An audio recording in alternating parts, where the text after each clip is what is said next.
Itulah pemirsa gambaran mengenai apa yang terjadi di Gaza, Palestina di tengah Hari Raya Idul Fitri. Kita akan kembali membahasnya dengan sejumlah narasumber yang sudah hadir di Apa Kabar Indonesia malam hari ini.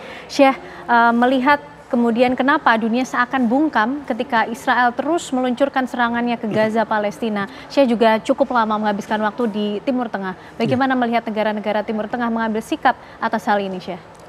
Karena kita tidak memandang apa yang dilakukan oleh Zionis, tapi siapa yang dibalik mereka.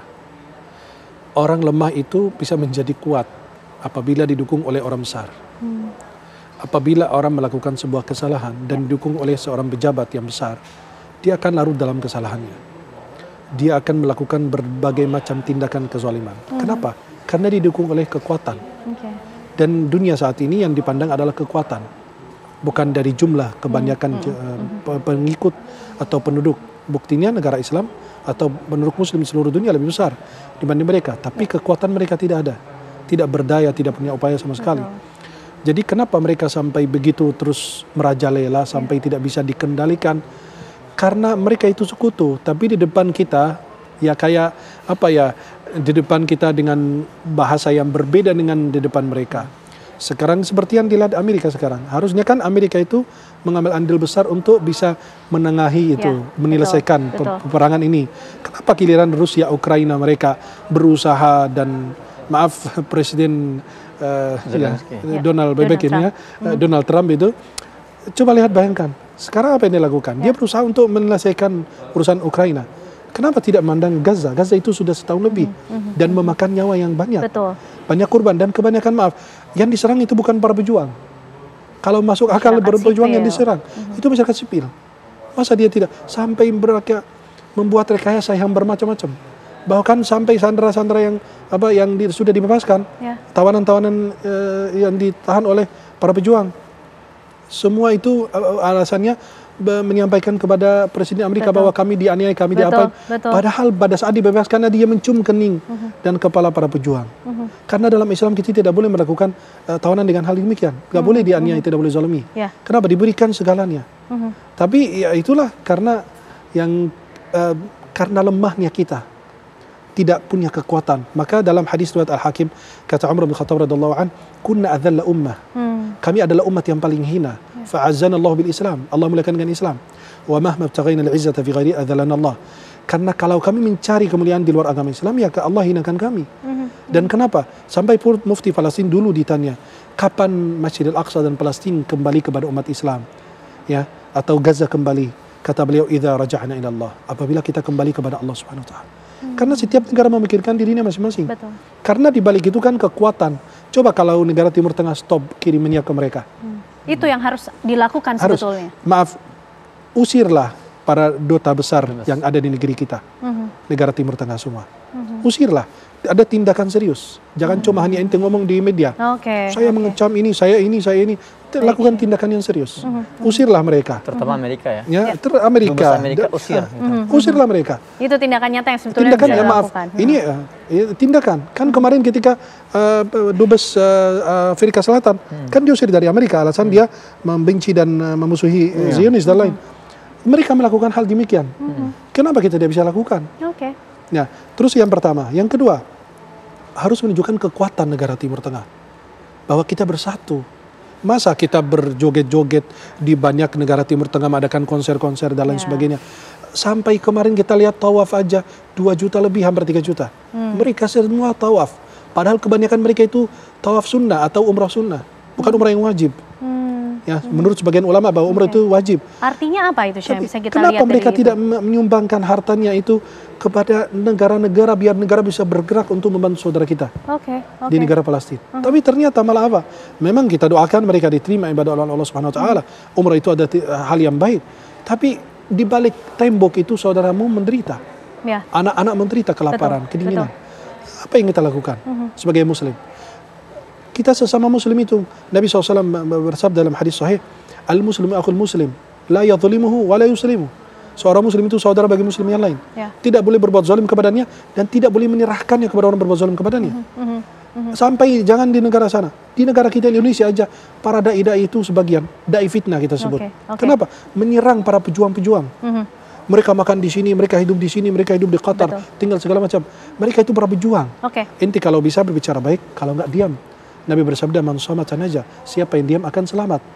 Karena kamu tidak ada di negara di sana, dan fatwa kami di negara yang aman, damai ini nggak berlaku buat mereka karena mereka itu di tengah peperangan. Syekh, begini, lalu kemudian bantuan seperti apa, bantuan nyata yang tentunya bisa kita lakukan sebagai pribadi, sebagai manusia untuk bisa mensupport, mendukung keluarga kita, saudara kita di Gaza Palestina, Syekh? Kita tidak berani untuk bertindak untuk lakukan datang ke Palestina untuk berperang. Kenapa? Belum ada izin dari imam, hakim kita, presiden kita. Yang kedua, yang kita lakukan adalah boycott. Semua produk-produk yang membantu Zionis. Mereka mendapatkan hantaman terbesar sekarang. Kenapa? Ekonomi. Banyak tempat-tempat yang mendukung Zionis itu semua tutup permanen di beberapa negara. Apalagi di Indonesia dan di Malaysia dan di beberapa negara lain. Kemudian yang ketiga, kalau kita perhatikan ya, perlu kita menginformasikan itu oleh media. Maaf, saya kehilangan Instagram saya, ya, gara-gara saya posting tentang Palestina sampai dihapus permanen. Harusnya kan menteri kita yang bersuara di media kami. Apabila harusnya ini bersuara saya kepada Bapak Presiden dan para menteri-menteri yang ada simpati kepada mereka. Maaf, kami ini mendukung Palestina. Apabila ada Facebook, Instagram, TikTok, X maupun yang lain akan menghapus tulisan-tulisan yang tidak ada pelanggaran, harus dihapus. Mungkin kita sambil melihat video yang ini dimiliki oleh Syekh, dan mungkin bisa diceritakan seperti apa kemudian proses distribusi bantuan atau bentuk dukungan yang pada saat itu coba dikirimkan untuk warga Gaza Palestina, Syekh. Ya, alhamdulillah dengan izin Allah kami sudah berapa kali ke Mesir. Setahun yang lalu saya ke Mesir ketemu dengan Green Sheikh Al-Azhar. Kita kirim 3 truk kemanusiaan. Itu adalah dana yang dan bantuan dari keluarga kita, di saudara kita, masyarakat kita di Indonesia untuk membantu saudara kita di Palestina. Alhamdulillah kami kirim 3 truk kemanusiaan, dan ini perjalanan kedua kali ke Mesir. Saya datang ke rumah sakit Palestina. Kami membantu korban-korban yang dievakuasi. Saya ada 3 rumah sakit. Ada 2 rumah sakit yang saya bisa datang. Rumah sakit yang ketiga saya tidak sanggup karena tidak bisa melihat penderitaan yang dirasakan oleh mereka. Bahkan kita datang ke Panti Jompo juga, ada di situ nanti ini, masuk ke Panti Jompo juga di Mesir. Ada sebagian keluarga kita, saudara kita dari Palestina juga dikasih kesempatan tinggal di situ. Bahkan ini ada saudara kita yang saya berhadapan dengan beliau, itu yang ini anak-anak yang juga kena serangan juga. Ini yang saudara kita terima dengan tangan kiri, karena tangan kanan yang nggak ada. Ya. Tapi mereka dengan lapang dada, dengan senyum, luar biasa. Mereka berat hati menerima bantuan. Karena mereka nggak perlu bantuan. Mereka bilang, kami ingin kembali ke negeri kami, memakmurkan itu yang negeri mereka kami. inginkan. Mereka tidak perlu bantuan. Nah, Syekh, mungkin bisa digambarkan juga pada saat itu kesulitan, tantangannya seperti apa ketika kemudian mencoba mengumpulkan dukungan, bantuan, dan mendistribusikannya kepada mereka. Karena sekarang gini, maaf, banyak bantuan-bantuan atau yayasan-yayasan, mungkin kita tidak suuzon ya, tapi ya karena disebarkan lewat media bahwa bantuan-bantuan itu tidak sampai kepada mereka, yang penting kita sudah berikan. Cari aja informasi yang tepat, bahwa contohnya Sosen dan saya atau teman-teman yang lain yang dipercaya aja, benar-benar bisa membawa amanah tersebut. Dipertanggungjawabkan. Dunia akhirat, bukan hanya dunia saja. Maka kami berikan dokumentasi seperti ini untuk membuktikan bahwa itu sudah disampaikan. Dan yang kita bisa lakukan, cari orang kepercayaan. Yang kedua, berikan. Kalau seandainya dia berdusta, itu dia tanggung jawab di hadapan Allah, dan kami dapat pahalanya. Dan saya berharap insya Allah saudara kita, keluarga kita jangan menyebarkan informasi yang tidak valid, yang tidak benar. Apabila bantuan ini nggak sampai segala macam, kalau intinya ada bukti yang kuat, jangan disebarkan. Karena itu akan mematikan semua orang-orang yang berusaha membantu dan semua yayasan ingin bergerak demi kemanusiaan untuk membantu saudara kita di Palestina. Baik Syekh, terima kasih atas informasinya, dan tentunya kita sudah melihat apa yang dilakukan oleh Syekh Ahmad Al-Misri. Mas Hussein, mungkin cukup banyak pertanyaan ya ketika kita bicara mengenai kondisi di Gaza Palestina. Tapi paling tidak Mas Hussein, mungkin bisa dijelaskan dan diceritakan, apa kemudian yang membuat Israel justru di momen Lebaran, di Hari Raya Idul Fitri ini semakin membabi buta melakukan serangannya? Itu yang pertama. Lalu yang kedua, Mas Hussein, mungkin bisa digambarkan juga bagaimana pada saat itu mencoba mendistribusikan bantuan ke sana, Mas? Ya, jadi pertama kita harus memahami bahwa pembantaian, genosida itu adalah DNA-nya bangsa Israel. Sejak tahun 1948, mereka menduduki Palestina dengan dibantu oleh Inggris. Pembantaian terjadi. Jadi kalau hari ini, dari dulu Bani Israel, iya, memang bahkan sebelum itu kan. Jadi kalau hari ini misalnya ada narasi bahwa penyebab genosida ini adalah gerakan perlawanan di Gaza misalnya kan, Padahal gerakan perlawanan itu kan muncul baru tahun 1987. Tapi pembantaian Israel di Palestina itu sudah sejak tahun 40-an. Ya. Dan Israel ini mereka satu misinya, membunuh di Gaza itu. Anak-anak dibunuh, wanita, orang tua, warga sipil. Bahkan kesenangan pun mereka bunuh. Hari Raya Idul Fitri adalah momen di mana warga Gaza ini bersuka cita, bersenang-senang. Tapi itu pun mereka nggak mau. Harus membunuh, bahkan kesenangan pun nggak boleh ada. Kemarin saya video call langsung dengan sahabat kami di Gaza. Dia cerita, ibu saya itu bangun tenda di depan runtuhan rumahnya.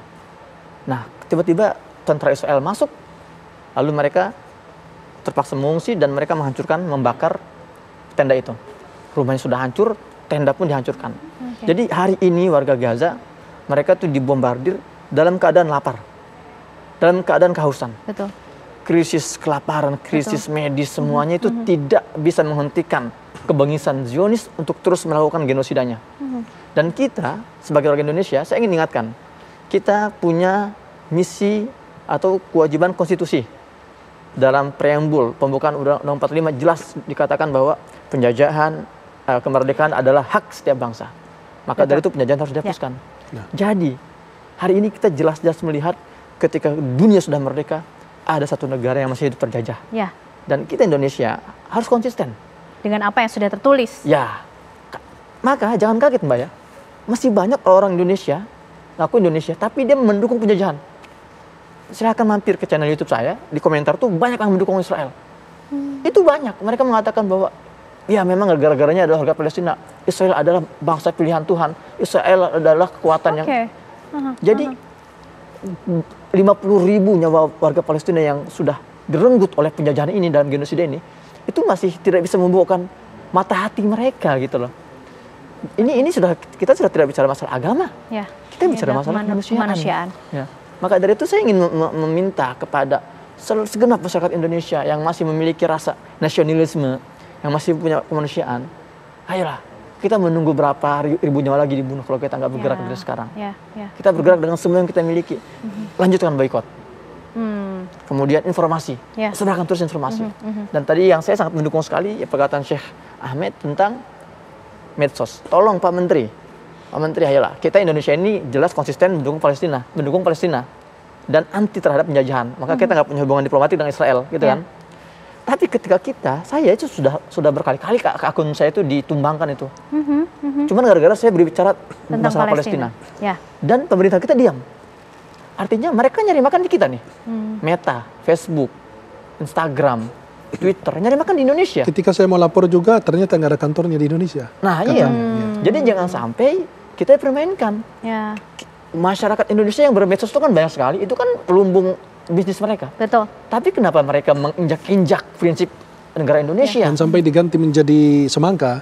Padahal saya bilang semangka hubungannya dengan Palestina, harusnya kan bendera Palestina. Iya, sekedar bicara bendera doang aja itu alergi buat mereka. Maka saya minta kita nggak terlalu perlu namanya kutukan, kemudian juga kecaman. Dan saya juga nggak tahu ya apakah sudah ada atau belum. Sampai sekarang saya belum mendengar ada statement dari presiden kita terkait genosida versi kedua ini. Sudah 2 minggu kita dibantai ya warga Gaza. Belum ada kecaman dari pemerintah. Ini kita tunggu-tunggu. Kalau kecaman aja nggak ada, bagaimana kita mau mengatakan bahwa kita ini komitmen gitu kan? Ini menjadi PR bagi para pemimpin dan juga pejabat negara kita untuk justru bisa menjadi pionir untuk menyuarakan itu semua, Mas Hussein. Tepat sekali. Dan bagaimana juga Mas Hussein mungkin bisa digambarkan pada saat itu proses pendistribusian bantuan di sana seperti apa sih, Mas? Saya punya lembaga kemanusiaan di Gaza. 3 anggota kami sudah syahid, terbunuh. Jadi di Gaza ini kalau ada pergerakan bagi-bagi bantuan, itu juga ditarget oleh penjajah itu. Jadi nggak mudah. Dari luar kita sulit memasukkan bantuan karena perbatasan ditutup oleh pihak Mesir, oleh pihak Israel, ya.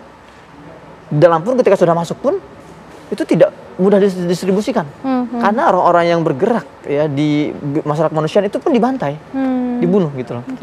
Maka sekarang yang kita saksikan ini benar-benar panggung pembantaian sporadis tanpa ada yang menghentikan.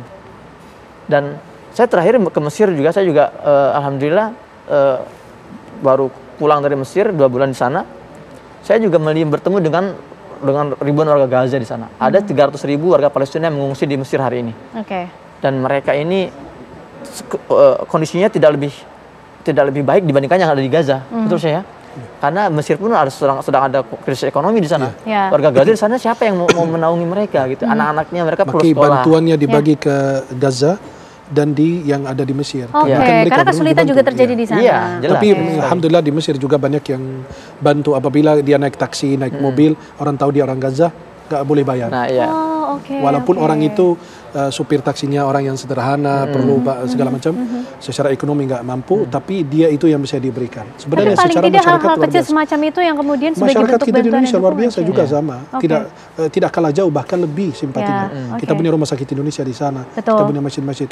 Bahkan bantuan dari Indonesia, bahkan masyarakat Indonesia itu mungkin menurut saya, pandangan saya wallahu alam, itu lebih banyak dibanding dari Timur Tengah. Oke. Padahal kami negara jauh, Indonesia negara yang jauh, tapi bisa peduli, bisa simpati kepada saudara yang di sana. Oke. Karena kita terikat bukan hubungan bersaudaraan, tapi karena berhubungan iman Baik. dan kemanusiaan Baik. minimal. Luar biasa. Syekh Ahmed Al-Misri, terima kasih atas pesannya. Tentu kembali mengingatkan juga dengan apa yang disampaikan oleh Mas Hussein juga, mengingatkan kita semua mengenai apa kemudian yang saat ini dialami oleh warga Gaza Palestina yang masih hidup dalam keterbatasan, kesulitan, penderitaan, ketakutan bahkan, dan tentunya kita harus bersama-sama berkumpul, bisa menggalang suatu persatuan untuk mendukung keluarga dan saudara kita di Gaza, Palestina. Terima kasih Syekh Ahmed Al-Misri, Mas Hussein, terima kasih malam hari ini juga sudah bergabung di Apa Kabar Indonesia Malam. Sehat terus dan kemudian selamat melanjutkan perjuangan bersama juga dengan seluruh rakyat Indonesia untuk warga Gaza, Palestina.